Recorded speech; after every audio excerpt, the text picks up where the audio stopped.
Hello everyone, a very good morning to all. So we are doing the last topic of group 16 elements, that is the halides of group 16. So number of halides are known for group 16 elements.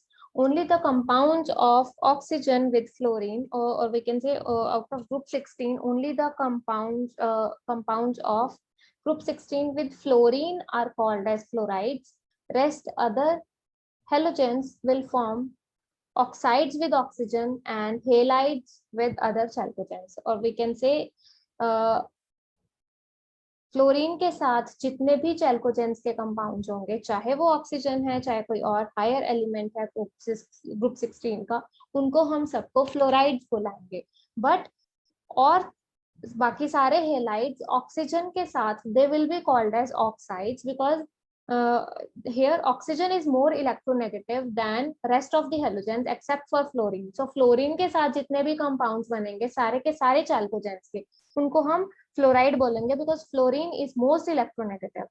But जहां पे आएगा oxygen और other halogens का comparison, oxygen के साथ compounds बनेंगे, उनको हम बोलेंगे ऑक्साइड्स. बट जब अदर हेलोजेंस कंपाउंड्स बनाएंगे अदर ग्रुप 16 एलिमेंट्स के साथ अदर देन ऑक्सीजन, उनको हम बोलेंगे again halides. So this is the kind of naming for group 16 elements, halides of group 16. So starting with the monohalides, these exist in dimeric form. Example is S2F2, S2Cl2, S2Br2, Se2Br2. So these out of these, S2F2 is colorless, S2Cl2 is yellow in color, S2Br2 is red in color. So the sulfur ones are actually important, and these are the corresponding melting points and boiling point for these S2F2, S2Cl2 and S2Br2. So preparation is from the direct combination of sulfur with that of chlorine will get the formation of sulfur monochloride. But for fluoride, what we need to do, we'll need to control the reaction. If we directly react sulfur with fluorine, we'll get the formation of we cannot stop at monochloride, we'll get the formation of hexafluoride. For fluorine, we'll get the formation of hexafluoride. So what we have to do is we'll have to react some metal fluorides where controlled fluorination is going to occur for sulfur, and we'll get the formation of S2F2, which is the dimer of sulfur monofluoride. So it undergoes hydrolysis to give HF, that is hydroacid of fluorine. With H2S, it will give us a compound which is a polysulfide, that is which is a H2S2. So this is a polysulfide, and this is the structure of S2Cl2, which is very much similar to that of H2O2. Open book type of structure.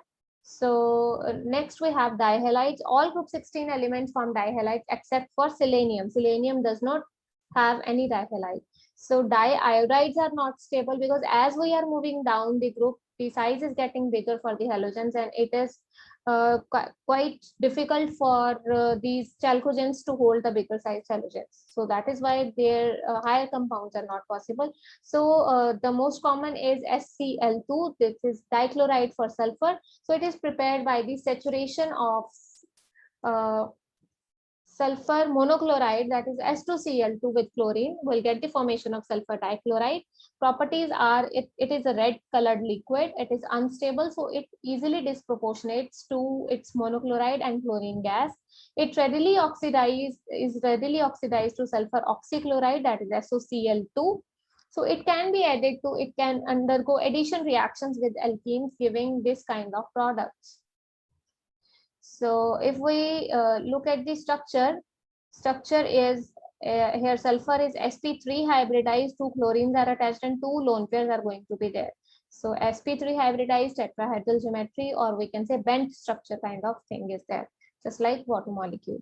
So coming to the tetrahalide, tetrafluorides are mostly known, cannot be prepared. Also, if we talk about tetrafluorides, they cannot be prepared by direct combination because we will not be able to stop the reaction at fluorination to tetra level, but it will go to hexahalide thing. So due to high reactivity of fluorine, so indirect synthesis is done again by reacting sulfur with corresponding metal fluorides. Inorganic metal fluorides will get the formation of SF4. and here it is reacting with NaF, alkali metal fluoride, will get the formation of sulfur tetrafluoride. So FF4 is the most important out of the tetrahalides. It is colorless gas, easily hydrolyzed.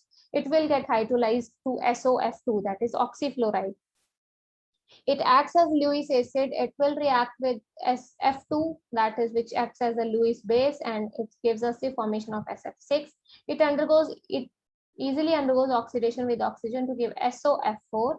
This now coming to the structure for SOF4, it is sp3 dehybridization. It has with one lone pair. Seesaw type of structure is there with two fluorines at the triangular position and two fluorines at the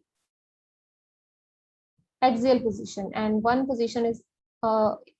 equatorial position is occupied by the lone pair.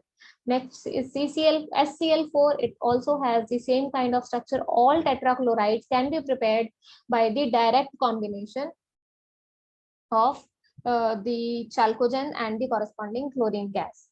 So the structure is similar to SF4. Next we have pentahalides. Only one pentahalide for chalcogen compounds is known, that is S2F10, which is a dimer of SF5. It is known. So it is prepared by the reduction of FClF5. Photolytic reduction is there.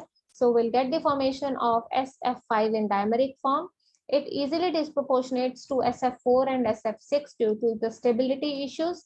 So it reacts with chlorine and bromine to give the substituted product, or we can say hexavalent sulfur product, where one of the chlorine is there and SClF5, SBrF5 kind of product is formed.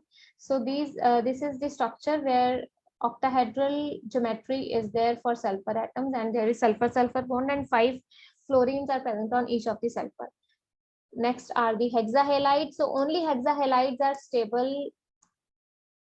Out of hexahalides, only hexafluorides are the ones which are stable for all the chalcogenides. Almost inert, they are most stable because here sulfur has reached its maximum covalency. So based upon that, it is most stable is SF6. Now, as we are moving down the group from sulfur to selenium to tellurium, reactivity is increasing down the group, and this PeF6 undergoes rapid hydrolysis to give the corresponding telluric acid with formula TeOH at OH6 and 6HF molecules. So this is telluric acid. So and the hexafluoride of sulfur can be prepared by the direct combination of sulfur and fluorine, because there is no more further SF8 is not possible, SF7 is not possible. So fluorination will stop at the last point. So this is the last covalency for sulfur, that is 6. So that is why we can do the direct reaction with fluorine. And as we move down the group from fluorine to bromine or iodine, the size is increasing. So tendency to form higher halides for these chalcogens is decreasing because the size is increasing, and it becomes more and more difficult for these chalcogens to hold bigger size six bigger size halogen groups. So that is why they are not known. So that is it for about the halides, and that is it about the group 16 elements and their compounds. So we should stop here. In the next video, we'll be discussing about group 17 elements, their general properties and their compounds. So that is it. Thank you so much.